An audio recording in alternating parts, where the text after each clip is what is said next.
The Invisible Resource by Charles Fillmore, 1906, Part 3. This is not only true of your own particular affairs, but if you are observing, you will note its effect in a measure upon those with whom you come in contact. They are getting more substantially prosperous and happy. They may not in the remotest way connect it with you or your thoughts, but that does not affect the truth about it. All things have their cause, and every cause is mental. Whoever comes in daily contact with a high order of thinking cannot help but take on some of it. His mind takes it on unconsciously, just as his lungs breathe the air of the room. Ideas are catching, and no man can live where true ideas are being held without becoming more or less infected with them. No man liveth unto himself alone. Now these are some of the tangible steps along the way to that larger realization which you desire. These steps are necessary too, because no one is introduced into the storehouse of the Father and given the keys and authority to fully pass out the goods until he has proven his efficiency and reliability. Suppose that men of the world, with their present ideas of mine and thine, were given without mental cleansing the power to produce at will whatsoever they desired. Would not the same ambitions and selfishness lead to still greater oppressions? Would there be any improvement over existing conditions? Verily not. So it is wise that we are to seek first the kingdom of God and his righteousness before these things are in their fullness added. But there is such a kingdom, and it may be found in its supreme fullness by those who are willing to come to its admission terms. Jesus said that the rich man's entrance into the kingdom must be like the camel going through the eye of a needle.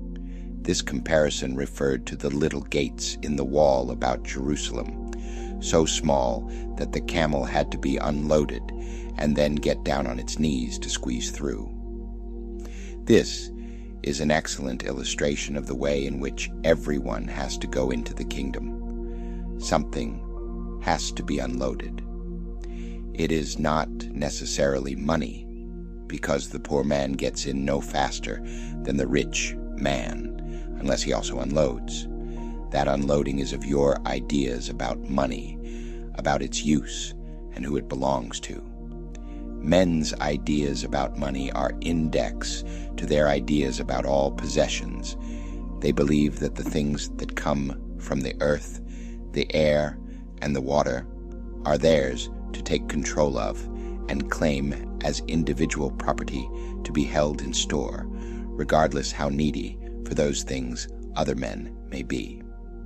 These ideas are today prevalent in both the rich and the poor.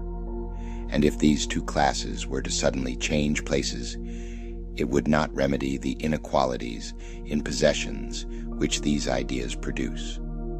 Men must understand their relation to God, to each other, and the status of the universal resource. They must unload some of their erroneous ideas about their rights in the sight of an all-provident Father. They must understand that they cannot possess and lock up that which belongs to God without suffering the effects themselves of that congestion. It is not the poor man who in the end is the greatest sufferer from this action, because he has not, by his concentrated belief in and trust of material things, chained his soul to them. Those who are rich in the things of this world are by their dependence upon those things, and faith in them, binding themselves in material darkness, a darkness that will take ages to dissipate. Before man can get into the realization of the supply invisible, he must drop out of mind every idea of personal possession. He cannot possess money, houses, or lands as his own. He cannot possess the idea in his mind for which these stand. In fact, He cannot possess any ideas whatever as his own. There are possessions that rust and get moth-eaten, besides those on the plane of phenomena. Men possess as valuable their education, their trade, their ability, their talent, in any of the many ways of the intellect. Ministers of the gospel possess eloquence or scholarship. Some are proud of their spiritual possessions. These are burdens that have to be unloaded at the narrow way into the kingdom of heaven. Even the saint who is puffed up with his saintly goodness must unload before he can get in. Whoever is ambitious to do good, whoever strives to excel in righteousness above his fellowmen, these must unload before they can behold the face of the all-provident Father.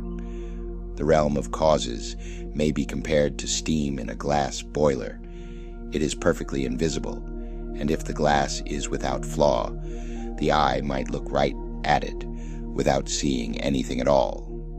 Touch an escape valve, and it rushes out, instantly condenses, and becomes visible. But by this process, it has lost its power. Ideas exist in a realm of ideas, and they are powerful only when they are handled by one who is familiar with their characteristics. The ignorant open the valves of the mind and let them flow forth into a thought realm in which they have nothing in common.